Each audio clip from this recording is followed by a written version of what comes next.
Hello, dear listener. James here.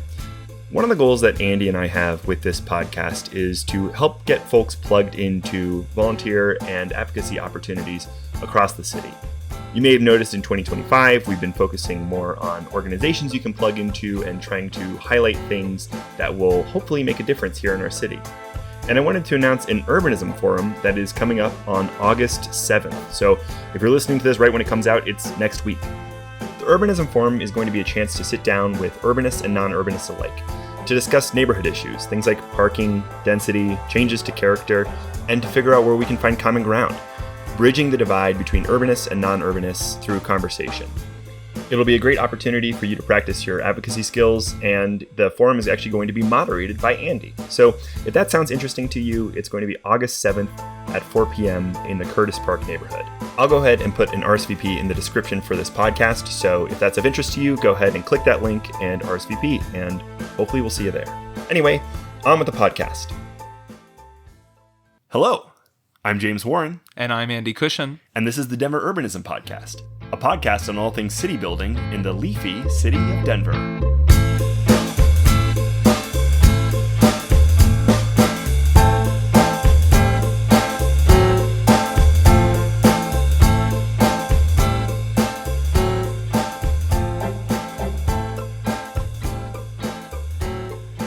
Well, dear listener, welcome back to the podcast. You may notice that I'm recovering from a cold today. Oh, I am too.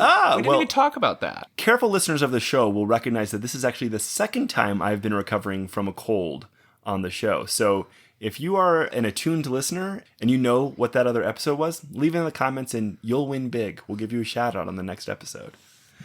Anyway, enough fun and games. Let's get into it. Should we just talk about the destruction that is happening on our streets? Yeah, let's start off on a sour note.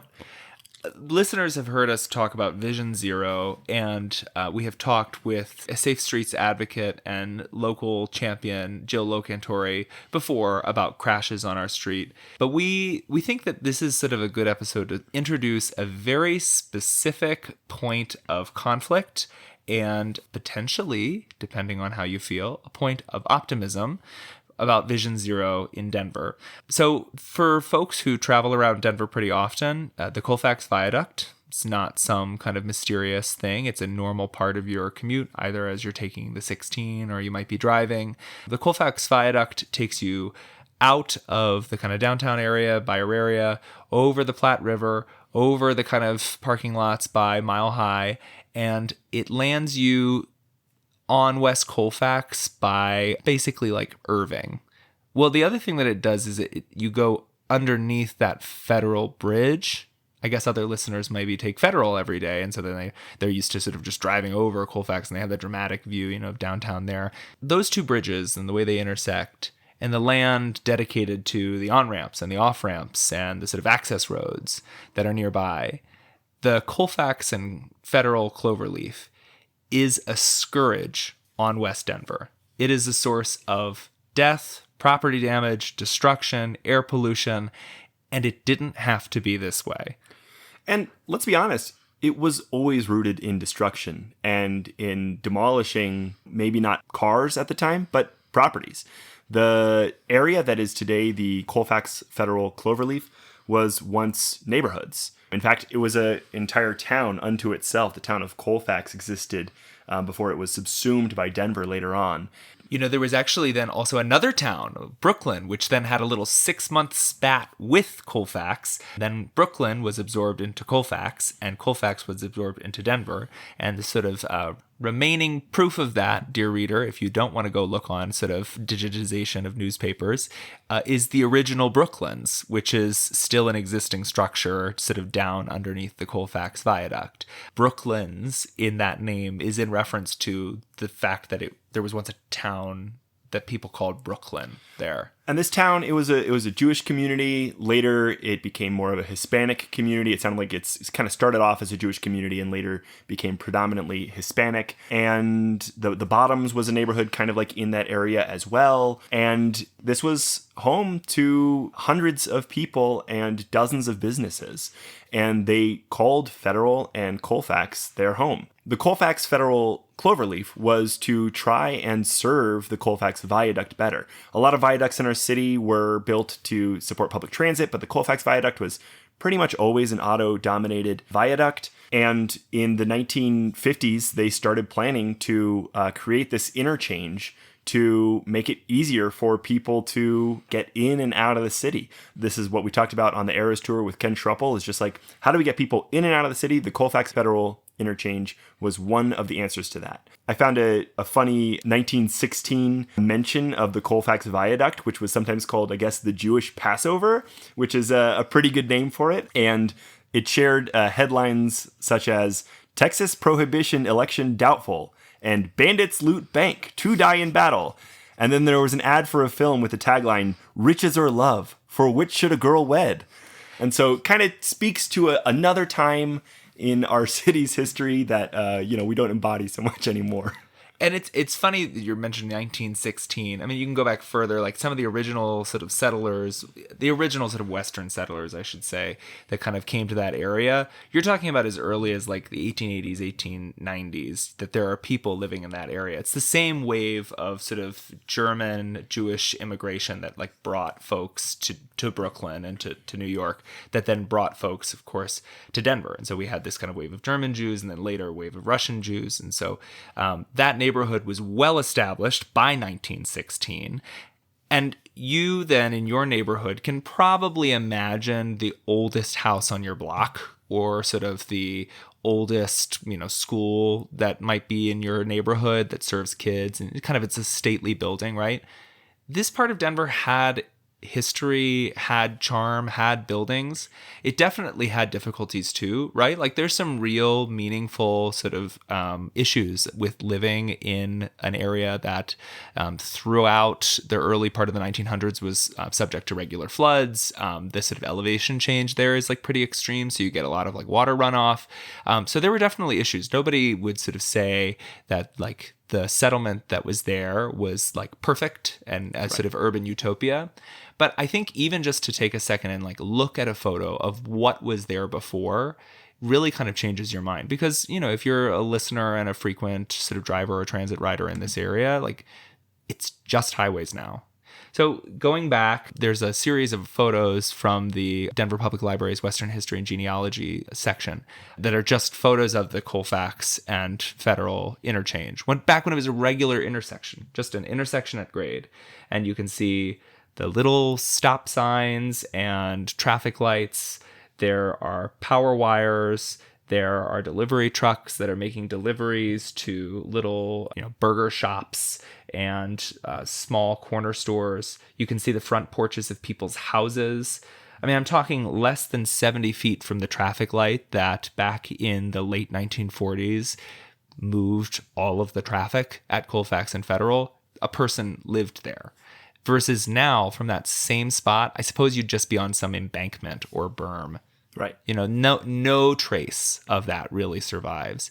It's interesting because, we're talking about this like it's some long past era, but this is in living memory of a lot of Denverites. And I really, really encourage listeners to go check out the Oral History Project from the Denver Streets Partnership. I might include just like a little bit of audio from that of people who were alive when these neighborhoods were demolished and their memories of the place today. I mean, I remember as a child, it was almost like an extended family area. Everybody knew everybody, and every house was your haven. They felt that they were being displaced. They had a big grass open field, and we would go over there and play football. I still dream about that neighborhood. Yeah. I remember it was so sad for me. I could not drive by that intersection for 10 years. I mean, that was a good neighborhood to be raised in. And so this is all in living memory because in 1959, the Cloverleaf was created. In order to do this, they demolished 200 buildings. That was 240 businesses and families that were displaced as a result of this. Part of the argument for this, interestingly enough, was the safety of the intersection. I mean, of course, the real underlying thing is just how do we move cars as fast as we can? But back then, people were saying, oh, it's an unsafe intersection, which is almost, a mockery of, what they did with the place, because today it is one of the most dangerous places in the state of Colorado. I can't underscore enough. Like, advocates know, and they're tired of hearing it because it is so upsetting to kind of see the drumbeat of news. But in the last couple months, you can look at the Denver Police Department's sort of tweets that they put out about crashes in the area, and you just see constant, regular crashes that happen there. For instance, on April 19th this year, Denver Police Department is investigating a traffic crash at southbound Federal on West 14th Avenue involving a motorist and 2 people riding a stand-up electric scooter. This resulted in 2 fatalities. April 16th, only a couple days later, there was a crash between a pedestrian and a motorist at the same intersection, Federal and 14th. There's also near misses here every day.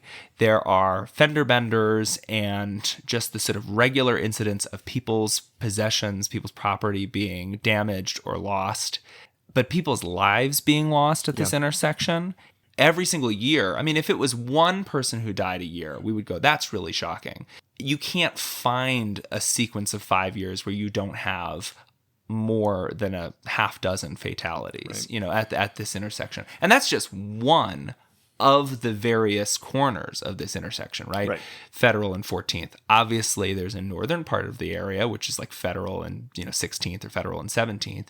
I suppose then the 1950 traffic engineer, if we could sort of sit here and excoriate them, their response might be, well, nobody should be trying to cross the street there.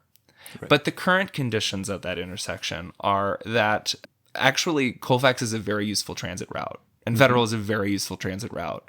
And we have now a new electric rail line that goes down the Gulch and stops at what is called Decatur Federal, but realistically is closer to the kind of Colfax and Federal interchange than anything else. We have new homes. We have new businesses there. The Colorado Department of Transportation relocated their headquarters from South Colorado Boulevard — Colorado is its own tragic mess all the time — to now look daily at this awful intersection, at Colfax and Howard Place. To your point here, it's just people are going to try to get across the street. Like, this is the nature of people. We need to go where we need to go. Not all of us are in cars. And so trying to just say, hey, people shouldn't be crossing there. It's like, well, tough luck. There's businesses, there's homes, there's transit there. People are going to try to cross there. And moving people as fast as we possibly can through the area only makes things more dangerous. But we've spent enough time here kind of bemoaning the nature of it, the history of it, which really is horrible. But there's a ton of writing out there that listeners can go and read up on because it's a really interesting history of this space. I encourage you to do so. The history that's being written now, I think, is just as interesting. And I think that it's very cool because there probably was this very kind of top-down approach when they built the Colfax interchange, which is just, look, we got to move cars as fast as we can through here. Sorry, businesses, sorry, families, you need to get out of the way. But this new history that's being written is very much from the bottom up. I would say it starts, only maybe 10 years or so ago. And I'm not trying to say that the people who were displaced from that area weren't raising their voices the entire time saying, give us back our neighborhood.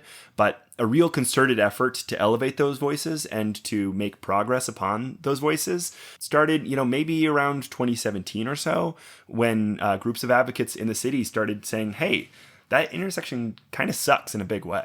Yeah, there was West Colfax Business Improvement District, and who else but our champions, the Denver Streets Partnership, came together with some corporate sponsorship, actually, which was a big deal, and started kind of really interrogating this space and reimagining this space.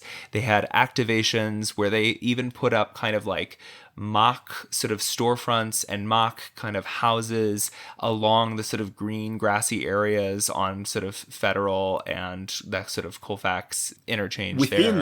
Within the Cloverleaf. Yeah, very cool. Just to try and illustrate like how big the space is. I don't know if we've hit the number yet.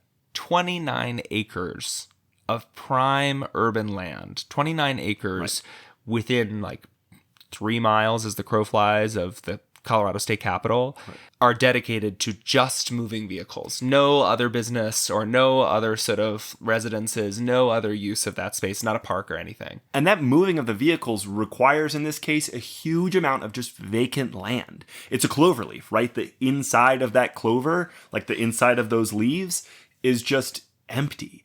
And it's kind of tragic looking at it. And I think one of the very interesting things that we actually both highlighted when we were kind of doing some research for this episode is a comparison that the West Colfax bid made to Colorado and Colfax. So at the intersection of Colorado Boulevard and Colfax Avenue, which is no one's favorite intersection, of course, right. The size of that intersection is about 1/3 of an acre. It's literally 100 times smaller than the Colfax and Federal Cloverleaf. And back in 2017, the Denver Regional Coalition of Governments did a sort of report, and it was very clear. So about 53,000 vehicles a day drove north and south along Colorado Boulevard and crossed Colfax, versus only 40,000 vehicles a day went north and south on that portion of Federal Boulevard crossing Colfax.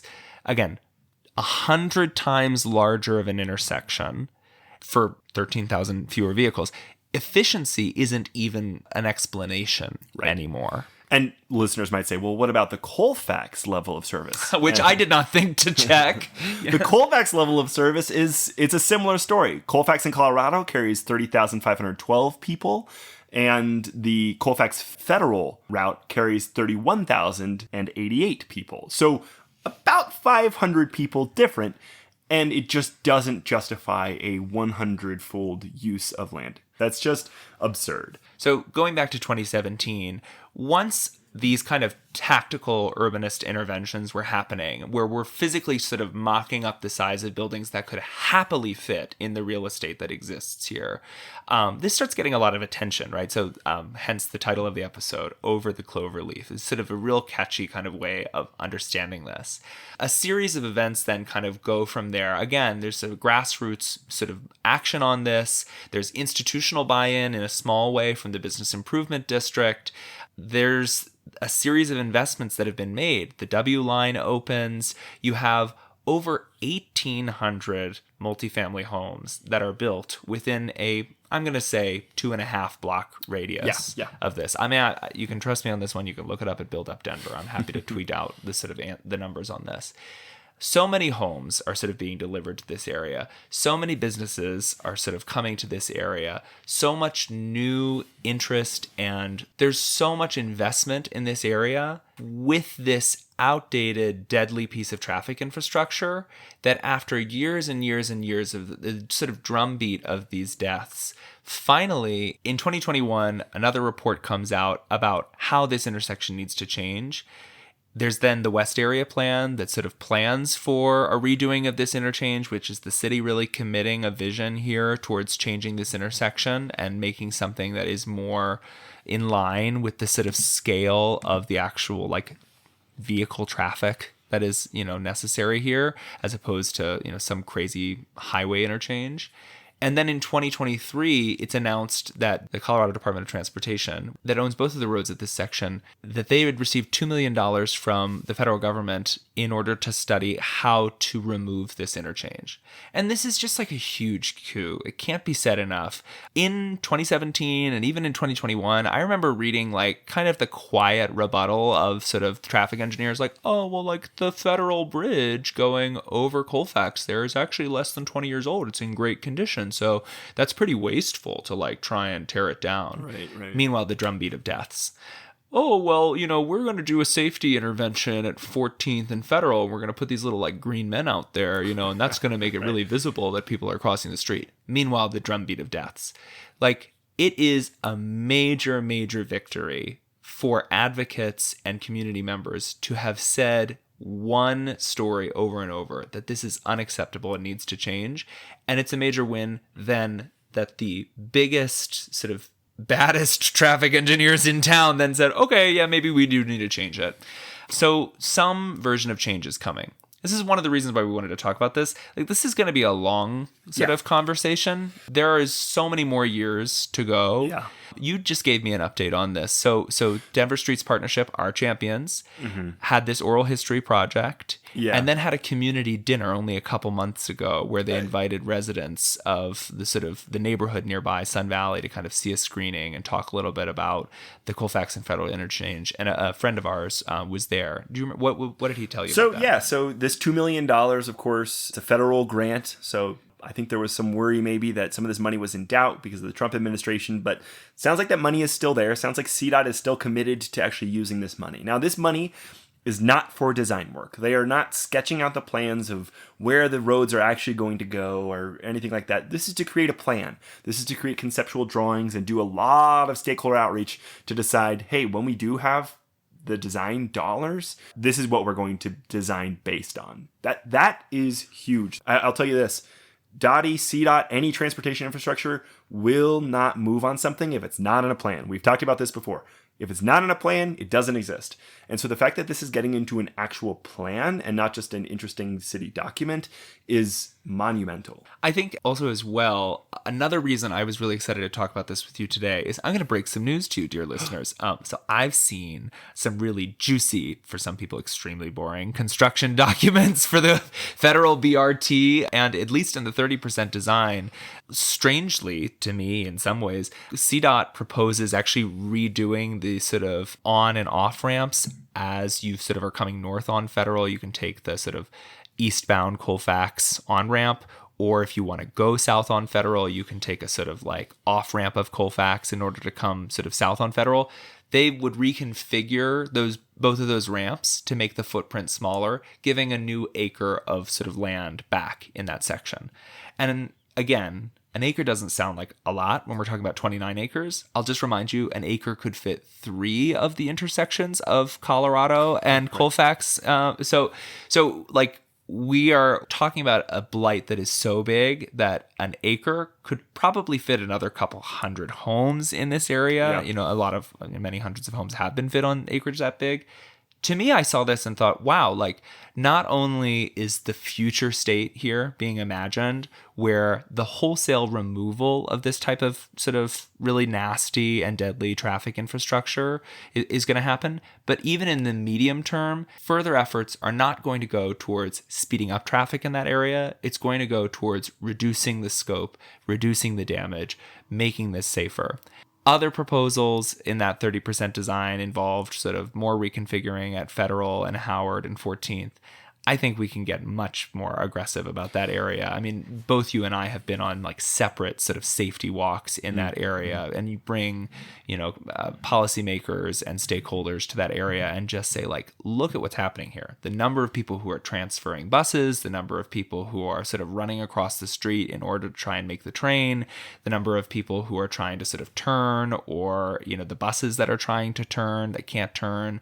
That's also a section that was recently re-engineered. I think in 2014, CDOT had like redone the whole area there from about 6th Avenue to 14th. That was all redone and made that more deadly. So more effort will constantly be happening and constantly needs pushing. But to see that like really kind of woke me up to how vivid this sort of change has been, that they're not just accepting, as they're doing a corridor-wide program for bus, rapid transit, they're not just accepting the opportunity that like, oh, no, Colfax and Federal Interchange is fine the way it is. It's not, and they're trying to change it. And I think one of the funny things is that if we get the dream of dreams here, which is the removal of this, we end up with 2 stroads intersecting. Yeah. Right? Yeah. The best version is still like 2 kind of stinky roads. Yeah, nobody looks at Colfax in Colorado and goes, wow, we really nailed it there. Yeah. But like that just tells you what an atrocity the Cloverleaf is. That this like 29 acres of prime real estate is being used in this absurd manner to essentially get nothing when it comes to level of service and actually transferring people in and out of the city.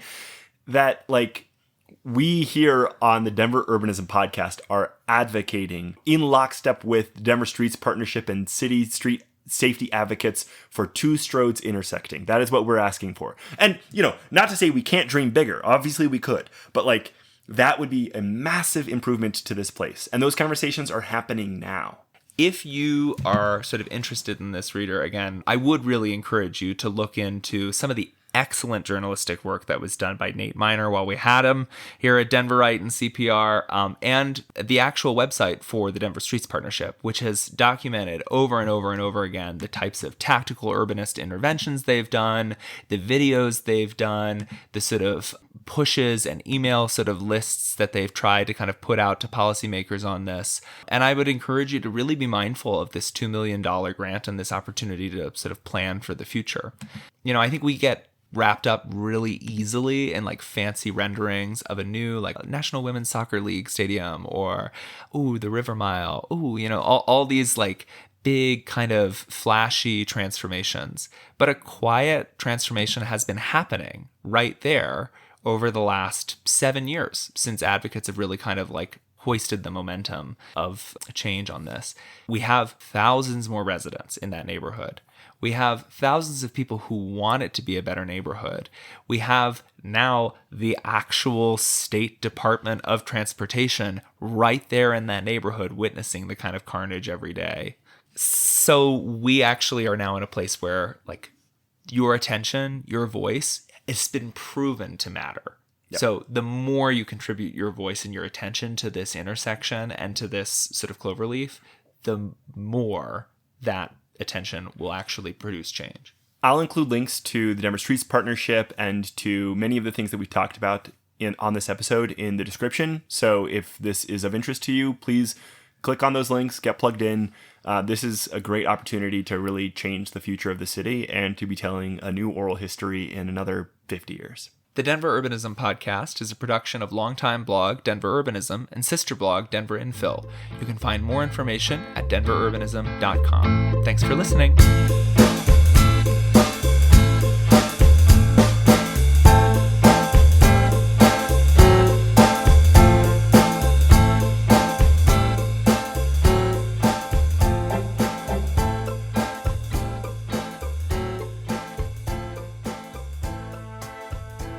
Carnage you can't spell without the word car, by the way. Take that, you know. Got him.